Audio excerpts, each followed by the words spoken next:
Broker बोले खास पेशकश हमारी। और क्या कह रहे हैं ब्रोकर, खास तौर से जितनी वॉलेटिलिटी बाजार में हो गई, कल हमने देखा बड़ी गिरावट, आज एक शानदार रिकवरी। ऐसे में क्या खरीदें क्या बेचें, बहुत सारी रिपोर्ट्स को पढ़ करके उसमें से 4 शेयर लेकर के जो है हर्ष लेकर के आते थे, लेकिन हर्ष अनुपस्थित हैं। तो अभिषेक ने जो है तीर कमान जो है वो अपने हाथ में ली है और शानदार धुरंधर 4 शेयर लेकर के आए हैं। अभिषेक क्या कह रहे हैं ब्रोकर, और कहाँ पे खरीदारी, कहाँ पर बिकवाली की सलाह है? पहली कंपनी, उसका सेक्टर कौन सा है? सबसे पहले सेक्टर की कंपनी है आईवे ग्लासेस की कंपनी सर, लेंसकार्ट, और इसको मैक्वारे ने आउट परफॉर्म की रेटिंग देते हुए दिखी हुई है और यहाँ पर 500 रुपये का टारगेट प्राइस यहाँ पर दिया हुआ है। कॉल जो दी है वो आउट परफॉर्म की दी है। हालांकि आज ट्रेडिंग के समय आप देख रहे होंगे 500 रुपये का जो टारगेट है वो इसने अचीव कर लिया है। लेकिन रिपोर्ट्स में क्या क्या कहा गया वो बता देते हैं आपको। इसमें कहा गया कि एआई स्मार्ट ग्लासेस की एडॉप्टेशन जो है उसकी वो ये पोटेंशियल बेनिफिशियरी बन सकती है। इसके अलावा एआई स्मार्ट ग्लासेस के लिए गो टू मार्केट की जो स्ट्रैटेजीज है इसके लिए ये सबसे बड़ी प्लेयर बनकर उभर रही है। वहीं 430 शहरों में इसके करीब 3,100 स्टोर्स हैं, जिससे इसका जो डिस्ट्रीब्यूशन नेटवर्क है वो बहुत बड़ा हो जाता है। वहीं एबिटा के लिए बोला गया है कि फाइनेंशियल ईयर 2025 से 2028 के बीच में 3.5 गुना तक इसके बढ़ने का अनुमान बताया गया है। वहीं इसके अलावा ये बोला गया है कि ये जो अनुमान है ये प्री इंडियन अकाउंटिंग स्टैंडर्ड के हिसाब से यहाँ पर बताया गया है। तो ये है इसकी जानकारी। पहली कंपनी आज की लेंसकार्ट, आउट परफॉर्म की रेटिंग दी गई है, लेकिन टारगेट तो मतलब 4-5% में पूरे हो गए, क्या ही कहा जाए।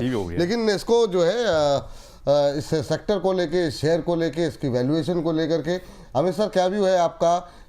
मतलब आप सहमत हैं? आप सहमत तो क्या ही होंगे, क्या यहाँ से और ज़्यादा अपसाइड की संभावनाएं हैं? सवाल ये होना चाहिए, आपका व्यू क्या है अभी लेंसकार्ट को लेके? हम 3 लोग बैठे हैं, तीनों लोग चश्मा लगाए हुए हैं मेरे ख्याल से।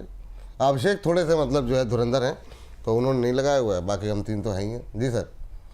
अभिषेक जी को good afternoon, good morning. Morning sir. Sir मुझे लगता है टारगेट अचीवेबल है, आराम से अचीवेबल है। इनफैक्ट बहुत ज्यादा टाइम भी नहीं लगा टारगेट्स अचीव करने के लिए। तो अगर किसी को लेना है तो वो 495 रुपए से 500 रुपए की रेंज पे ले सकता है। 550 रुपए का टारगेट इंटैक्ट है।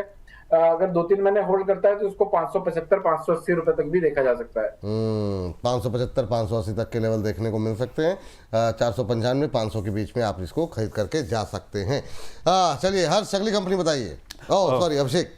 सर अगली कंपनी आईटी के सेक्टर की कंपनी। हालांकि आईटी सेक्टर जो इंडेक्स है वो काफी डाउन चल रहा है, लेकिन टीसीएस को लेकर यहाँ पर सीएलएसए ने आउट परफॉर्म की रेटिंग देते हुए 3,593 रुपए का टारगेट दिया है। यानी कि करंट अगर भाव से देखें तो करीब 35 से 36% की यहाँ पर बढ़ोतरी देखने को मिल सकती है। इसके लिए रिपोर्ट्स क्या कह रही हैं? वो कह रही है कि टीसीएस ने इंटरप्राइज में large scale AI adaptation accelerate करने के लिए सर्विस नाउ के साथ साझेदारी की है। सर्विस नाउ एक एआई प्लेटफॉर्म है, सॉफ्टवेयर कंपनी है, उसके साथ ये साझेदारी की है। और सर्विस नाउ को यहाँ पर काफी कॉन्सेंट्रेट किया गया है क्योंकि इसने एंथ्रोपिक और ओपन एआई जैसी एआई कंपनीज के साथ साझेदारी की है, जिससे उसके प्लेटफॉर्म को और बेहतर किया जा सके। सर्विस नाउ के लिए कहा गया है कि इसकी फाइनेंशियल ईयर 2025 में 20% की ग्रोथ देखने को मिल सकती है और फाइनेंशियल ईयर 2026 में 19.5 से 20% का ग्रोथ का अनुमान इसके लिए भी जताया गया है। इससे उन कंपनियों को फायदा होगा जो इस सॉफ्टवेयर को लागू करेंगी। कुल मिला के ये बताया गया कि सर्विस नाउ के साथ जो भी आईटी कंपनी जैसे कि टीसीएस जो साझेदारी करेगी, उसके प्लेटफॉर्म का इस्तेमाल करेगी, उसकी एआई सर्विसेज का इस्तेमाल करेगी, तो उनको यहाँ पर फायदा होता हुआ दिख सकता है। टीसीएस एक और कंपनी जो है काफ़ी मतलब जो है झंझावत जिसे कह सकते हैं से गुजर के पूरा सेक्टर ही गुजर रहा है। इन सबके बीच में करीब 1,000 रुपये ऊपर के टारगेट अगर आए हैं तो थोड़ा सा आशा की किरण बढ़ जाती है। मैम सीएलएसए का 1,000 रुपये ऊपर के आसपास का टारगेट कैसा लग रहा है आपको? सहमत हैं आप सीएलएसए की रिपोर्ट से? मैं बिल्कुल इस रिपोर्ट से सहमत हूँ। आप ये समझ के चले कि this is the fittest survival of the fittest की थ्योरी यहाँ पर इस हर इंडस्ट्री की तरह इस बार आईटी में वो दिखने वाला है। सो यहाँ पर और जिनके पास deep pockets, free cash reserves, cash flow जिनके पास में, फ्री कैश रिजर्व जिनके पास में ज्यादा है, वो कंपनीज यहाँ पर अपने इस बड़े एक्सपेंशन मोड को सर्वाइवल कर जाएंगी। टीसीएस उसमें से एक बड़ा नाम है, बड़ा दावेदार है। सो सेइंग दिस, आपको निफ्टी आईटी इंडेक्स पे ट्रैक करना है।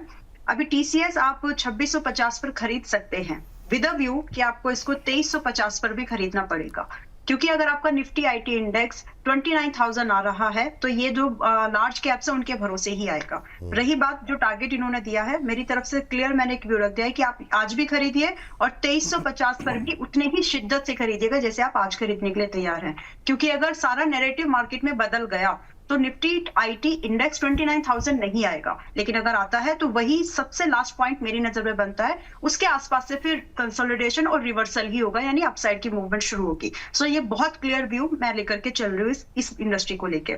नाउ इसमें जो टारगेट उन्होंने दिए हैं 3,000 मतलब 3600 के आसपास के टारगेट्स इन्होंने दिए हैं, ये अचीवेबल है और ये सिर्फ 1 साल लगेगा। तो आप इस हिसाब से अपनी इन्वेस्टमेंट यहाँ पर प्लान कर सकते हैं। अच्छे टारगेट से कंपनी सर्वाइवल के जो प्रोबेबिलिटी होती है ना, उसमें फिट बैठती है। चलिए ठीक, चलिए आगे बढ़ते हैं और अगली कंपनी का रुख करेंगे और चलते हैं अभिषेक के पास। जी अभिषेक। डिफेंस सेक्टर की सर कंपनी है एचयूएल, जैसे कि आपने बताया था कि अभी हमारे प्राइम मिनिस्टर इजराइल में गए हैं और डिफेंस को लेकर शायद बातचीत हो सकती है, लेकिन यहाँ पर सीएलएसए ने भी आउट परफॉर्म की रेटिंग देते हुए इसको 5,436 रुपये का टारगेट प्राइस दिया है, यानी कि 36% का अपसाइड पोटेंशियल इसमें देखने को मिल सकता है। एचयूएल के लिए रिपोर्ट में कहा गया है कि फाइनेंशियल ईयर 2025 से 30 के बीच लगभग 33 अरब डॉलर्स के इसको ऑर्डर्स मिलने की संभावना है। इसमें हेलीकॉप्टर और सुपर सुखोई जैसे ऑर्डर्स की यहाँ पर ये शामिल हो सकते हैं। फाइनेंशियल ईयर 2025 में इसका ऑर्डर लगभग बैकलॉग जो होगा लगभग 88% से बड़ा है और वहीं फाइनेंशियल ईयर 2027 तक बैकलॉग 28 अरब डॉलर तक पहुंच सकता है। वहीं सरकार ने 3.6 अरब के हेलीकॉप्टर ऑर्डर को यहां पर मंजूरी दी है। 2026 की दूसरी तिमाही में MK1A फाइटर की डिलीवरी भी यहां पर शुरू हो सकती है और साथ ही जनरल इलेक्ट्रिक यानी GE इंजन डिलीवरी और GE 414 प्रोडक्शन डील जो है वो बड़े पॉजिटिव ट्रिगर्स यहां पर साबित हो सकते हैं। वाह, तो शानदार रिजल्ट, शानदार टारगेट्स यहाँ पर सीएलएसए ने दर्शाए हैं 5436 के। अमित सर, अभी थोड़ी सी बातचीत तो हुई थी पिछले सेगमेंट में डिफेंस को लेकर के, लेकिन सीएलएसए ने काफ़ी दर्द झेला है सर, लेकिन सबसे ज़्यादा ऑर्डर भी यहाँ पर मिल रहे हैं, लेकिन एक दो हादसे ऐसे हुए जिसकी वजह से सेंटिमेंट ख़राब हुआ है एचएल को लेकर के। लेकिन क्या, जैसे अंबाला मैम कह रही वो 3500 आएगा, आप उससे सहमत हैं या फिर सीएलएसए के साथ जाना चाहेंगे जो कि अभी करंट लेवल पे 5436 तक के लेवल जाता हुआ दिखाई दे सकता है? आपका व्यू क्या है एचएल को लेकर के? सर, मैं दोनों बातों से सहमत हूँ, अंबाला मैडम से भी सहमत हूँ और सीएलएसए के टारगेट से भी सहमत हूँ। मुझे ऐसा लगता है इसके एंट्री पॉइंट 3800 रुपए, 3600 रुपए और 3400 रुपए स्टैगर्ड वे में होने चाहिए।